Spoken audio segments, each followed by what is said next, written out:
Anyong mga kabusan, for today's video ay andito nga kami sa may compost coffee na malapit lang dito sa tinitirhan nga namin.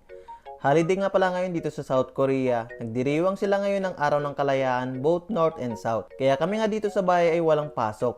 Kasama ko nga pala dito si Jeff Canoy at si Jericho Rabal. Bale, wala ngayon si Sam Melvi dahil pang umaga siya bukas kaya hindi na nga din siya sumama. At magpapahinga na lang siya para may lakas siya bukas sa trabaho. Nagyaya nga dito si Jericho Rabal na magpalamig kaya dito nga kami pumunta sa may compost coffee. Dito talaga kami natambay, bukod sa malapit, maganda din ang ambience dito at saka malakas din ang free wifi.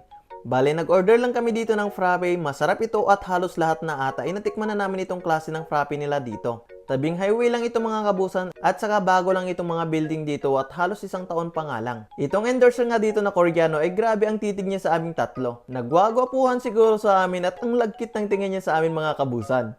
Naks naman.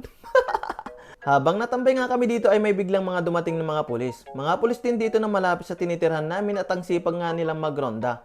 Bumili nga lang din sila ng mga coffee. Makalipas nga ng ilang minuto ay okay na nga din ang aming mga in-order. Ang sarap talaga ng frappe nila dito at binabalik-balikan talaga namin mga kabusan. Habang natambay nga kami at naglalaro ng ML ay dumating naman itong cute na aso na ito. Ang cute, parang gusto ko tuloy yung ganitong aso. Mukhang malambing at mabait mga kabusan.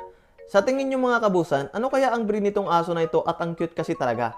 Pa-comment naman ako sa may comment section. Meron din ibang coffee shop dito mga kabusan. Katulad na nga lang ito. Pero hindi pa namin ito nasusubukan dahil sa dito nga lang kami lagi sa may compost coffee. So hanggang dito na lang ang vlog na ito. Anyong!